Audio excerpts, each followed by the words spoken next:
कल्पना करो, तुम्हारे अंदर एक ऐसा वर्जन मौजूद है जो किसी से डरता नहीं, न लोगों के जजमेंट से, न रिजेक्शन से और न ही फेलियर से। ये वर्जन चुप रहता है, लेकिन उसकी प्रेजेंस ही काफ़ी होती है।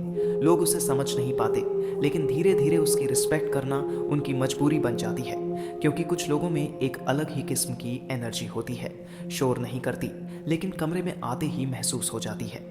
इसी को हम कहते हैं डार्क कॉन्फिडेंस।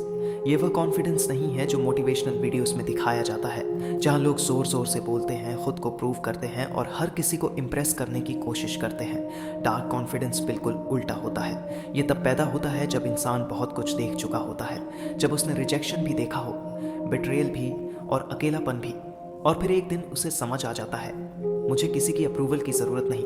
उस दिन से उसकी पर्सनैलिटी बदलने लगती है।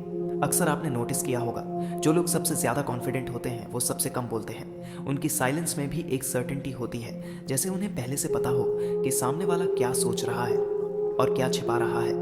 उन्हें इम्प्रेस करने की ज़रूरत नहीं होती, उन्हें एक्सप्लेन करने की ज़रूरत नहीं होती, क्योंकि उन्हें पता होता है कि जो लोग खुद को समझते हैं उन्हें दुनिया को प्रूव करने की ज़रूरत नहीं पड़ती। आज के समय में जो कॉन्फिडेंस हमें सोशल मीडिया पर दिखाया जाता है वह अक्सर लाउड होता है। लोग ज़ोर से बोलते हैं, दिखाते हैं, अटेंशन खींचने की कोशिश करते हैं, लेकिन असली कॉन्फिडेंस कभी लाउड नहीं होता, वह क्वाइट होता है। डार्क कॉन्फिडेंस तब बनता है जब इंसान डर के बीच भी कंट्रोल बनाए रखना सीख जाता है, जब वह हारने के बाद भी टूटता नहीं बल्कि और शांत हो जाता है, क्योंकि उसे समझ आ चुका होता है रिएक्शन कमजोरी होती है, लेकिन कंट्रोल असली पावर होता है। अब एक इंटरेस्टिंग बात समझो, सोसाइटी हमें हमेशा सिखाती है कि हमें नाइस होना चाहिए, सबको खुश रखो, सबको इम्प्रेस करो, किसी को हर्ट मत करो, लेकिन रियलिटी थोड़ी अलग है।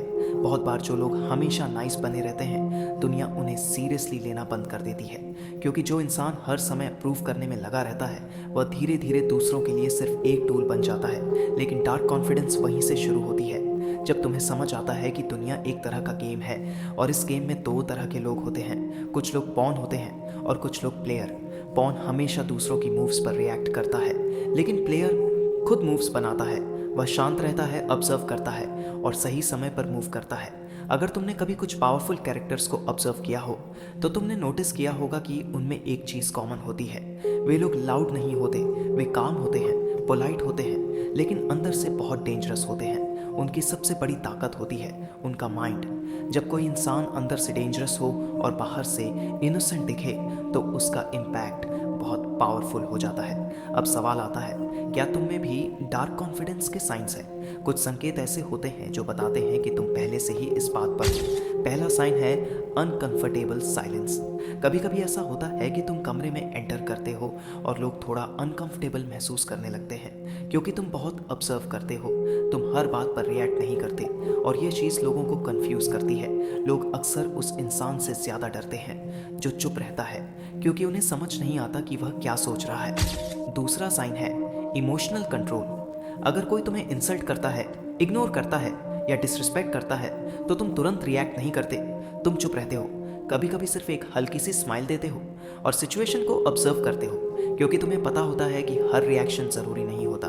कुछ रिएक्शन सिर्फ तुम्हारी एनर्जी वेस्ट करते हैं, और डार्क कॉन्फिडेंस वाले लोग अपनी एनर्जी बहुत केयरफुली यूज़ करते हैं। तीसरा साइन है अनप्रेडिक्टेबिलिटी। लोग अक्सर कहते होंगे कि तुम अलग हो, कभी तुम बहुत काम रहते हो, कभी अचानक डिस्टेंस बना लेते हो। लोग तुम्हें ईजिली रीड नहीं कर पाते, और यह तुम्हारी वीकनेस नहीं है, ये तुम्हारी सुपर पावर है, क्योंकि दुनिया उन लोगों को कंट्रोल करना आसान समझती है जो प्रेडिक्टेबल होते हैं, लेकिन जो इंसान अनप्रेडिक्टेबल होता है उसे मैनिपुलेट करना मुश्किल हो जाता है। अब सबसे इंपॉर्टेंट हिस्सा, डार्क कॉन्फिडेंस को बिल्ड कैसे किया जाता है। सबसे पहला स्टेप है वैलिडेशन को डिस्ट्रॉय करना।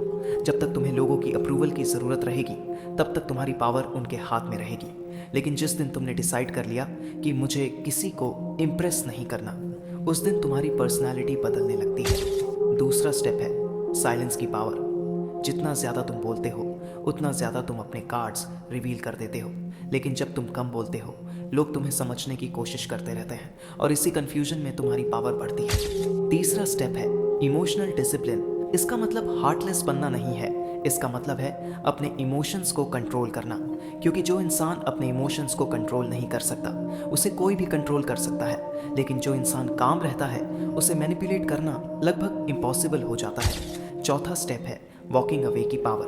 बहुत बार लोग सिर्फ इसलिए हमें कंट्रोल कर पाते हैं क्योंकि उन्हें पता होता है कि हम रुकेंगे। लेकिन जब तुम्हारा माइंडसेट ये हो जाता है कि अगर रिस्पेक्ट नहीं मिलेगी तो मैं चला जाऊंगा, तब लोग तुम्हें अलग नज़र से देखने लगते हैं, क्योंकि दुनिया में सबसे पावरफुल इंसान वही होता है जिसे किसी की ज़रूरत नहीं होती। आखिर में एक बात हमेशा याद रखना, हर इंसान की एक पब्लिक पर्सनालिटी होती है, लेकिन असली पावर तब आती है जब तुम अपने अंदर एक शैडो वर्जन डेवलप करते हो। एक ऐसा वर्जन जो शांत है, ऑब्जर्व करता है और सही समय पर मूव करता है। रूल्स बहुत सिंपल हैं, दुनिया को वही दिखाओ जो वह देखना चाहती है, लेकिन अपने गोल्स कभी मत भूलो। और जिस दिन तुमने हर बात पर रिएक्ट करना बंद कर दिया और हर चीज़ को इग्नोर करना सीख लिया, उस दिन तुम सिर्फ कॉन्फिडेंट नहीं रहोगे, तुम अपनी लाइफ के मास्टर बन जाओगे।